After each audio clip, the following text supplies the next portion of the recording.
Week 3, Bilingual Inputs and Outputs. How can I structure learning activities that require 2 or more languages, even if I'm not in a bilingual school? We are thinking about how to use home languages in writing groups, reading groups, and content area lessons. Remember, you can start small and build from there. We're going to start this week by revisiting the idea of the multilingual repertoires of students. Did you notice on this diagram that we did not designate home language or English for any of the categories? There was a purpose behind this omission. We might be tempted to say, oh, language of the family, that's Spanish. Usually it is more complicated than that. Maybe mom or dad knows Spanish and another language of the home country, such as Nahuatl or Maya, and they use both languages at home. Maybe the students are growing up as simultaneous bilinguals, meaning that they are acquiring English and Spanish as first languages. Maybe some of the family members no longer speak Spanish and are English only. The message is that most students have a mix of different languages in their lives and in their brains. Imagine you could see the inside of the brains of students when you teach.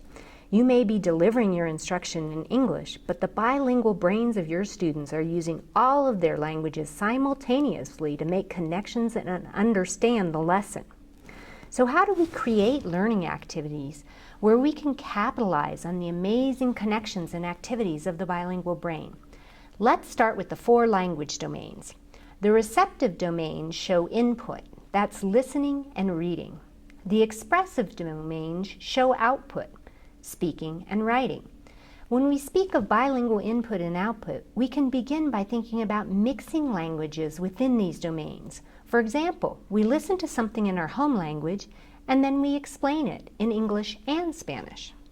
We could read a text in English, summarize our understanding in Spanish, and then report out in English.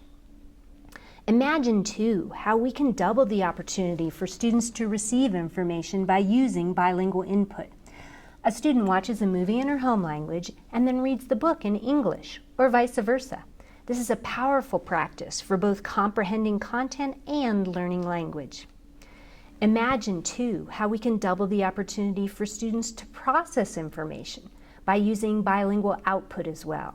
Students could observe and comment on their classmates' final products in the home language and then write a summary of their learning in English, or a think, pair, share. The think, pair part in home language and then the share part in English. However, this idea of receptive and productive is not limited to just the language domains. There are many other wonderful ways to receive and express information. In this example, the students receive visual information about the solar system. Then, students show their understanding with a performance or an enactment of the solar system. We want to supplement the 4 domains, reading, writing, listening, and speaking, with other ways to learn and show understanding. When we use visuals or performance demonstrations, we're always still interested in building language. We want to include some level of language production. For a beginner, maybe bilingual labels on a display. For a more advanced learner, perhaps a bilingual explanation, either verbally or in writing. Now might be a good time to revisit some tensions surrounding use of home languages. Sometimes students are resistant to producing text or doing work in 2 languages. After all, it is more work. To work around this resistance, it's helpful to think of a real bilingual audience for your task. If students are producing products for parents, community members, younger siblings, there is an honest need to require bilingual products. Sometimes it is challenging to figure out the correct grouping for bilingual language activities. When you have a small group with the same language, many of these activities seem easier to implement. This is especially true when there are varying language levels with at least 1 student who can report out in English. It's a different scenario when we have only 1 student who speaks a particular language, especially if that student is a beginning English learner. Start with thinking about how to provide input in the home language, readings, books on tapes, movies, and then can you match the home language input with the same input in English?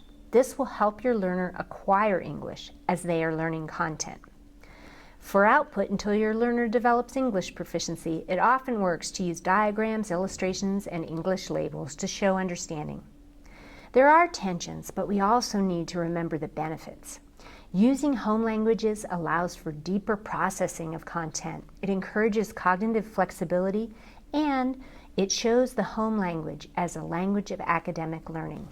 Using home languages helps our bilingual learners learn, and that is what we are after.